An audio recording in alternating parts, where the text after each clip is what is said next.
What's up, Taco Plebs? It's Nick here with the second episode of Meet the Taco Plebs. This week's guest is 16-year-old Zoomer Jacobo. His Twitter link will be in the description below. I've been friends with Jacobo and talking to him every day for what feels like a year now, and I've gotten to know him pretty well, and I think you should too, and I want you to as well. That's why I brought him on here, because I think he's a really smart kid with a lot of potential and a lot of interesting opinions. He's been coming more and more into the Bitcoin Twitter scene lately, and you may have even seen his profile going around talking about how bullish he is and what he wants to do to commies. And if that commie part just, you were like, what does that mean? Then I think you should go give him a follow and see what it means. Look through his tweets and see what he has to say about it. But like I said before, he's another Bitcoin Zoomer like last week. And these tend to be my favorite guests to interview, and I plan on doing more Zoomers as well because I really like the young perspective on Bitcoin. But I'm not going to only be doing Zoomers. I'm also going to be doing older people as well. And as I get older and people younger than Zoomers come onto the scene, I'll interview them as well. But yeah, without any further ado, here's the interview, and I'll be back next week with a brand new guest. Peace. What's up, Jaky? Welcome to the show. Hi there. Thanks for having me. I'm really happy that you're on here. I really like having other Zoomers on here, like we had Dylan on last week. I think it's really good to see younger people into Bitcoin. You're definitely the youngest person I know in Bitcoin. If you don't want to say your age, you don't have to, but do you want to say how old you are? It's on my Twitter, so I don't have problems having it out there. I'm 16, and yeah, I'm 16, and this year I'm gonna be 17. That's crazy to think. I didn't even hear the word Bitcoin until I was 18. Like, it amazes me how early you got into it, and I'm sure you got into it. I think you said you got into it when you were, what, 14 as well? 14, yeah. That's insane. That's insane. But that leads me into my first question. What's your rabbit hole story, and how did you find Bitcoin? Okay, so it was the summer of 2017, so around, I think, June or July, don't remember the precise month. And I was playing this game called Counter-Strike Global Offensive, CSGO. And basically in this game, there are in-game skins, like in-game guns that have real-world value. So basically people exchanged money for this in-game content. And I was one, and the most, let's say, valuable in-game content you could have were knives, and knives, different types of knives with different types of colors and all that. So, and I remember I was basically doing trading with these skins. Basically, there was a marketplace, a big marketplace, and big volume. You wouldn't expect some like a big volume on such a thing, but there was a good chunk of people doing it. So I remember that I was basically buying and reselling these items and to make a profit. And basically you would do this outside of the official platform. The official platform is Steam. You would do it outside of it on other types of site and exchanges. And I needed a way to cash out. And since I was 14, there were only like methods that needed kind of KYC. I don't remember, like I already like PayPal, Skrill, bank transfer. So all these methods that you could withdraw from the exchange itself, and they all require KYC. I remember having a PayPal account, but I think it was in like to my mother's name. So I was like, I don't want to use it. And one day I went into another of these exchanges withdraw methods, and I saw Bitcoin, and I was okay. And I had like I was used to checking out every one of these methods to see if I could do it, being 14. And so I checked out what was Bitcoin, and one thing led to another, and like 1 month later, I was already buying it. So yeah, That's awesome. that's my rabbit hole story. I hear everyone like they was it the three touch like three touch when one people comes in contact with Bitcoin the first time, the second time, and then the third time they buy it. Hmm. Years after they heard about it, and I was like, yeah, that's a lot different from my experience, because I bought it literally 1 month after I discovered it. So I had a similar experience when it comes to the three touches. I bought Bitcoin the very first day I heard about it because I was just so gullible. And everyone's like, oh, you got to buy it. You got to buy it. I signed up for a Coinbase account, sent in my KYC information, and doxed myself. And I bought like $50 worth of Bitcoin right on the spot. And that was back in 2017. yeah, crazy times. But it's funny to me how, like, I'm that much older than you, and like we both know about these video game marketplaces and that you can make profit off them. Yeah, I remember we were in Al's Dirtbag Friday, and I think you were talking about this, and like we were the two younger people in there, and like no one else knew anything about this. They were like, what, you can make money off selling video game skins? Like, yeah, where's the that's great. value in that? You can't do that. Like, and it's amazing how there's opportunity everywhere. You could be playing a video game and just Yeah. sell in-game items you get for money. Yeah, I mean, it's crazy because obviously it's much harder to think of something like this and understand it as a whole for an older person. Uh, us that we are younger, so since we are born into it, we take it as the normal thing. So we don't see it as something Hmm. strange. Even because like in these like skins, they would go for cents to thousands of dollars. There are skins that cost right now, not right now because the game is kind of dying, let's say, but back in 2017 and even earlier, there were skins that went for like $20,000. And you say, do you expect someone to pay for it? And yeah, people were buying these skins because obviously then they wanted to make a profit. It's like, can you get the reference to shit coins? Because I mean, the only thing you could do with these skins is look at them and see how pretty they are, but they didn't have much of a utility. So they sound like some type of shit coins. Yeah. It reminds me of I used to play a lot of FIFA back in the day, and they had a game mode called FIFA Ultimate Team. Oh yeah. And some players, like, I really wanted to like rebuild like the whole Man United squad, or like I wanted to have all the top players like Messi, Ronaldo, Neymar, etc. And it was so difficult to get coins in the game because like Messi would cost like 1,000,000 coins, but you'd only get like 400 coins for winning a game. And me, my brother, and my best friend, we were looking around online and we found a website where you could buy like 1,000,000 coins for like $20. And Yeah. you would put up like a bronze player and like And list his they would price as like a never pay million it. coins. And then once you Yeah. pay them, they'd come in and buy it. But that's super suspicious. And I remember our accounts kept getting banned.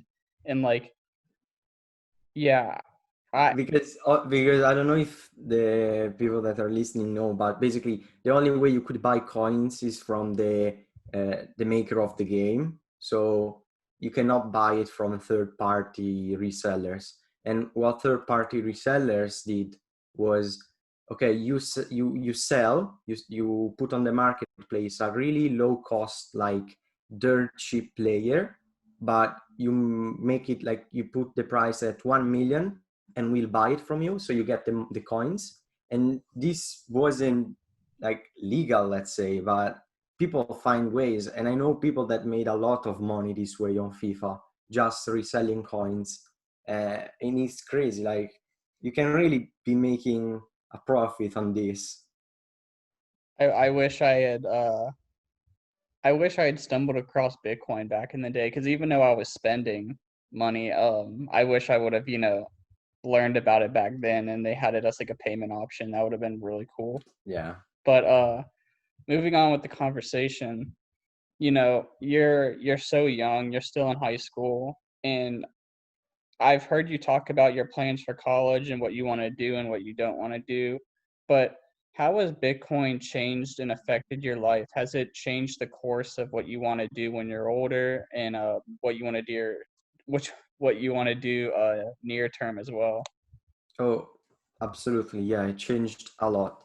Um, let's say that Bitcoin completely changed how I think and how I view the world and how I approach things. Because Bitcoin in itself is Bitcoin, but it, let's say it's a bit difficult to explain, but it has many disciplines that are connected. There are a lot of disciplines that are connected with Bitcoin.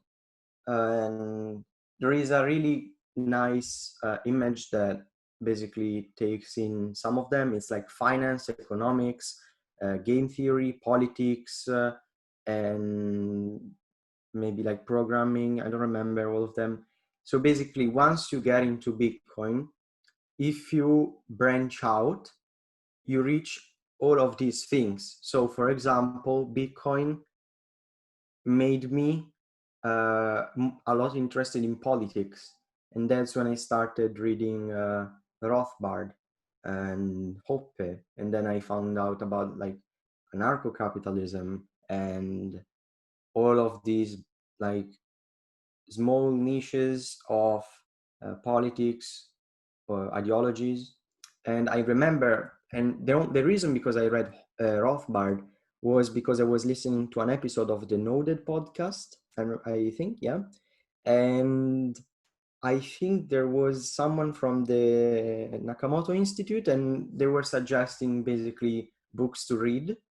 And they suggested Rothbard, and I read it, and that changed everything. Then, obviously, Bitcoin made me approach Austrian economics. I don't know a lot about it, but I can understand what they're talking about.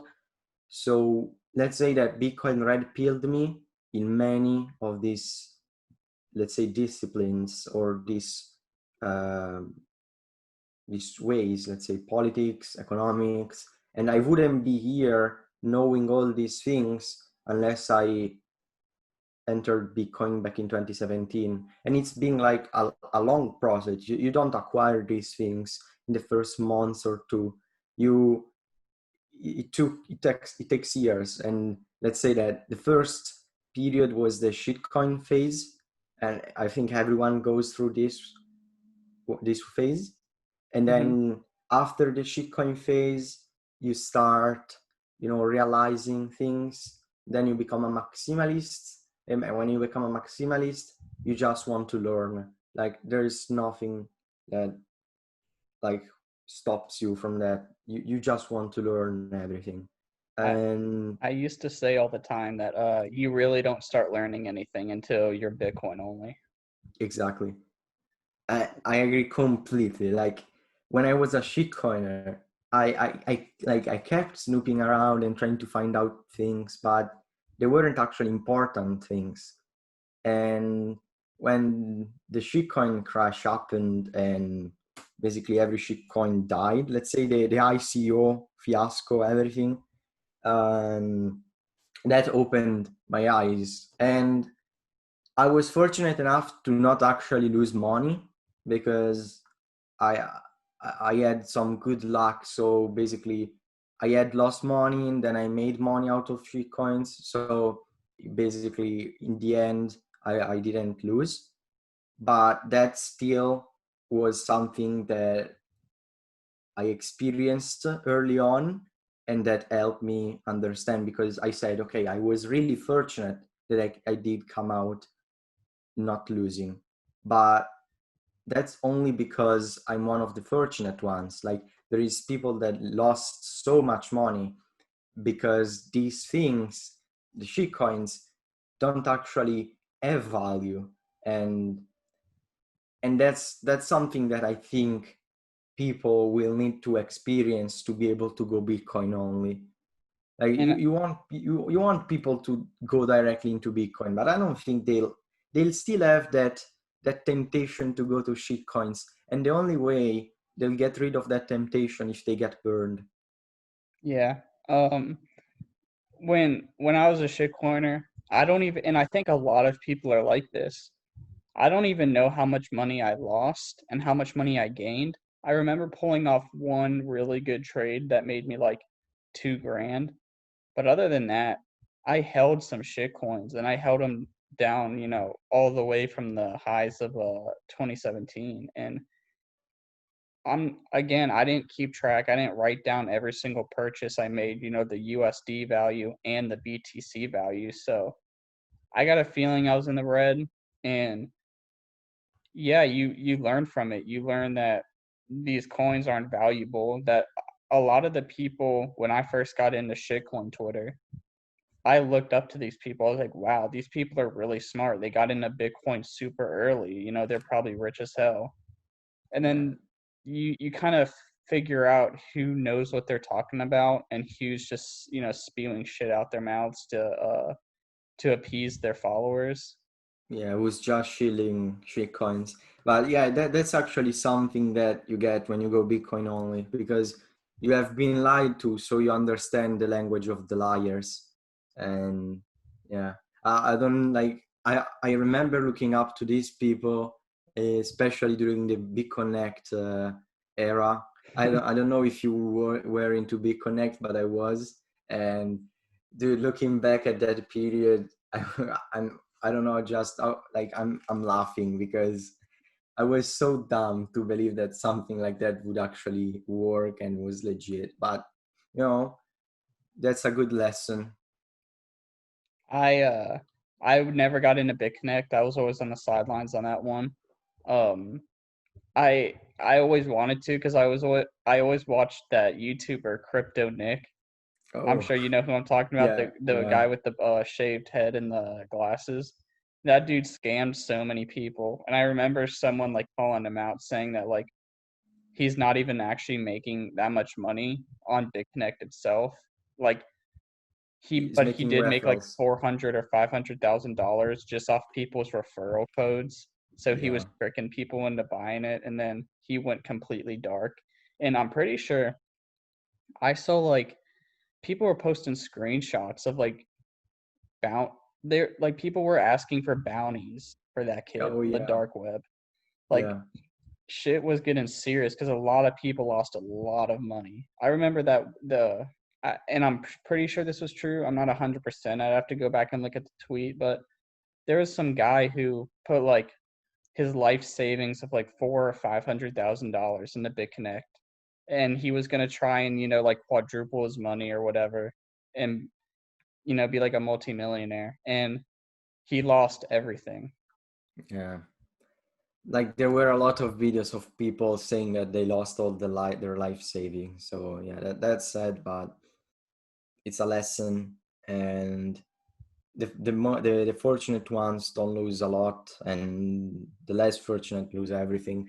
I remember, yeah, Kryptonic, he went ghost because people were going after him, and also the feds. And there was also this YouTuber Trevon James, and that's the one I followed. But damn. And to finish up the question, how has Bitcoin changed my life? So right now, I'm like, I think that in as work, I want to be like, I want to code. So I think I will go to university to take a computer science degree, and that's what my mother like pushed me towards. But many people on Bitcoin Twitter are against universities, so I'm kind of getting the idea that maybe I shouldn't go because I don't need to go. but then I have like pressure from my family and family members and parents to say, now you need to go to university. So that I still need to decide, but I would already know my degree. It's a huge decision. Yeah, and I mean it's a good degree actually. You can use it, and it's not like something like drama or gender studies. studies. Yeah. Hey, I'm doing, and I mean university doesn't cost as much here in Italy. Oh fuck! Oh, doxed myself. Okay, okay, that doesn't not a problem. So doesn't cost as much here in Italy as it does in the US. Like you guys have crazy high prices for It's university. ridiculous here. Yeah. Like if I was born in the US and had to choose, that's a big no-no on college. Like no way I'm paying so much. But so yeah, that's it. And then another thing that I, I'm thinking for my future is, and this is a big one. So since I have already Bitcoin, and I'm not gonna say how much, how many, or any of that, but just saying a good amount. Like I am good for the future. If Bitcoin hits millions, which it will, I'm good. Like so, I don't think I would have actually to work for for my life. Like I don't need to work to sustain myself. And I am the idea that work gives purpose to your life if you do what you like and you do it with passion. So I would be still working. But the best idea that the best thing is that I wouldn't be a 9 to 5 slave. Like that's something that really is important to me. I don't know about you, but Same I here. think that, yeah, Bitcoin basically already made our lives. Like we are on track to being really, really wealthy people. And that means that we don't have to struggle a lot It's a, to, it's a huge weight off our shoulders, you know. yeah, It's like okay, we got, as long as Bitcoin moons, and that's what we believe it does through our research that we've done. So if mhm, Bitcoin moons like we think it is, it gives us that freedom to work if we want to work. And when we do work, we can work in a job where, let's say, we don't need the job, but we want the job. So it's exactly. like we can do something that's maybe more towards our passions that pays less, and we can afford to do that, and because it makes us happy and because we're already financially secure, Exactly. whereas we would have to work a shitty office job, 9 to 5, that pays good, but we're extremely unhappy and we live for the weekends. Like we won't Yeah. have that problem. Yeah. I feel like a lot of people don't like their jobs, and because they are forced to do them to survive, obviously to maintain their families, to provide. And when you actually ask them what they would want to do, maybe they don't even know because they don't have had the time to explore that possibility. They said, okay, I'm confined to this job, why even think about something I would like to do? They don't have let's say, how do you call it, they don't have goals. hmm It's like just surviving. You settle down. So yeah. So that's a good leeway into my next question is, what's the most amazing thing about Bitcoin to you? Is it something like about Bitcoin directly, or is it how Bitcoin's affected your life, or what Bitcoin, like anything Bitcoin can bring to the table? Okay, let's say that something amazing about Bitcoin. Well, for me, everything that Bitcoin has done to my life is positive and fantastic. So then if it weren't for Bitcoin, I wouldn't be here, and I wouldn't have all this knowledge that I acquired in these 3 years. I wouldn't have known all the persons, amazing people that I met on Bitcoin Twitter, you guys, the Zoomers, the Plebs, and all of you, I wouldn't have known you, and I wouldn't have reached this type of, I don't know how to explain it, but when you're Bitcoin only, you are maximalist, you you get the red pill. It's like you open your eyes to more, and that's a really good thing. I don't know how to explain it is, but other people that know this feeling will understand. If It's you not, know, you know. if you know, you know. If you're red pilled, you know that you're red pilled. And but if, let's say, we are gonna talk about features like Bitcoin itself, I would say that it's unfuckable. Like, you can do shit with it. If you're a government, you're an hostile actor, you want to destroy it, you want to damage it, you can't. That's the best thing for me. It's something so hard and so solid that no one can do It's damage to it. yeah, I agree. It's like virtually indestructible. Is, yeah, there's chances that it could get damaged or destroyed, yes. It needs people and miners to survive, yes. But I mean, I wanna really see the US government or other governments try to destroy it, just to sit there with popcorns and see them fail, because I already know they're gonna fail. It would So make Bitcoin so much stronger if yeah, they did that as well. Like, and they know that too. yeah, that's free promo. That's like free promo for us. Mm-hmm. The most powerful nation on earth tried to destroy magic internet money, fails miserably. Yeah. That's how it would go. But so, and another thing is that it gives me possibility to do something that these groups of people wouldn't want me to do. Usually when you do something that the government doesn't want you to do, or banks don't want you to do, you just have to obey. And if you don't obey, they're gonna stop you and punish you. With Bitcoin is like, try to stop me, try to stop me. You can't. That's the best thing. Like, people that try to impose your will on you, their will on you, but they can't. And I hate when people tell me what to do, like governments and groups of people that they think that imposing their will on me will benefit me, when Mm-hmm. that's completely false, because I am the only person that knows what's best for me. I And I would say always be open to other people helping you, but I yeah, understand what you're saying. Like, yeah, other people suggesting solutions, it's good. Other people imposing solutions, and with the threat of force and violence, that's the problem. And if you think of it, governments just do that. So having a tool that makes me say, fuck off, you can't do it, that's the best thing.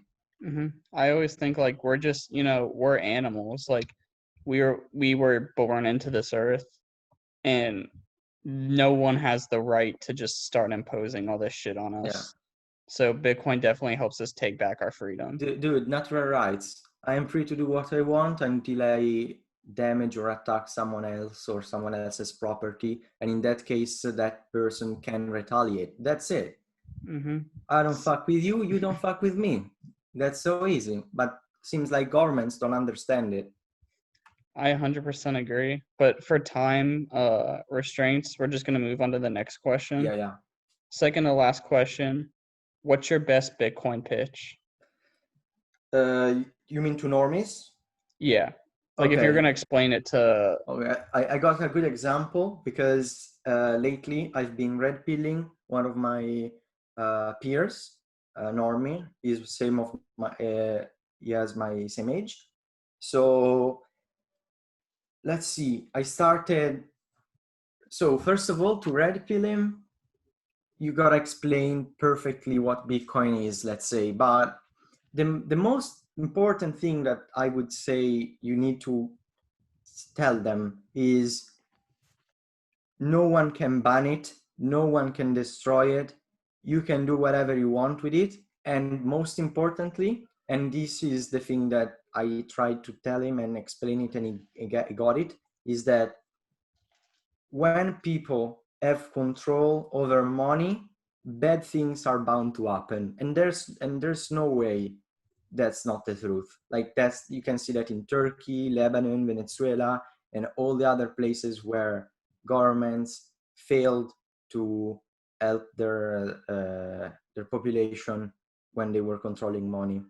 And I explained also the situation in the US, and I was like, okay, now you have this perfect solution that cannot be controlled, is limited, uh, and it's already ready for you to use. And you also know, this is important regarding the Ethereum versus Bitcoin supply thing. Like, you know how many Bitcoins there are right now. You will know how many Bitcoins will ever be in circulation. What do you want more? It functions, it stores your value. It cannot be destroyed, it cannot be attacked. Government can do shit about it. And then you send in a couple of articles with the stock to flow model so that they start seeing the possible future gains, and they're in completely. Yeah, So sorry, I just spilled a drink all over me. But yeah, that's a also, great pitch, honestly. Like you look throughout the history of the world, and when the money always falls into the hands of government, bad things are always happening, yeah, and humanity always prospers and thrives whenever the money isn't controlled by a central yeah, authority. and this is important also to say, because when you give too much power in the hands of people that you cannot hold accountable because maybe they have too much power, they will always do something bad. Even if they are the best person in the world, they will always do something bad, because that's human nature. And I'm gonna say, like, if I was in the position of the Federal Reserve or in the government, and I could have power over the, like, if I had power over the US dollar, I would do the same exact thing they're doing, because I want to use that power to benefit myself.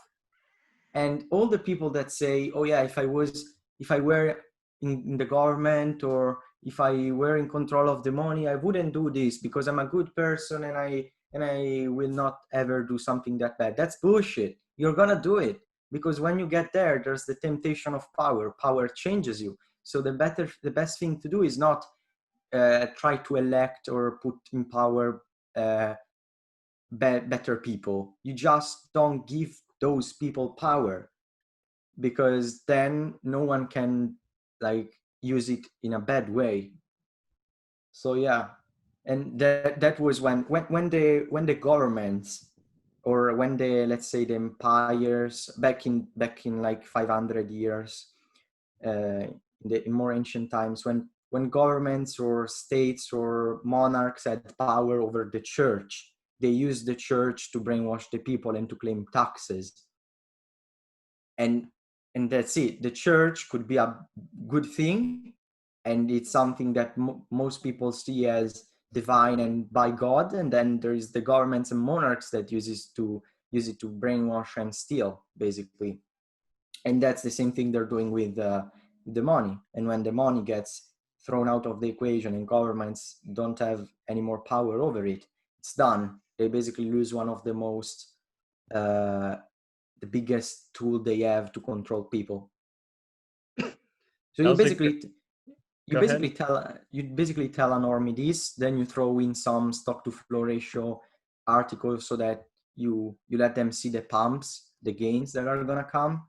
I also sent this my friend some videos in Italian from Giacomo Zucco. So because that you need to explain to them the basics. In this video, Giacomo Zucco explained the basics of Bitcoin and how it works.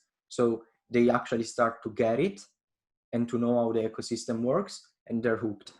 I tell you, we could, like, give me a normie and, like, say 1 week, and I'll red pill him, and everyone can do it. That was a perfect answer. But We just hit the 30-minute mark not too long ago, so I'm going to ask you one more question.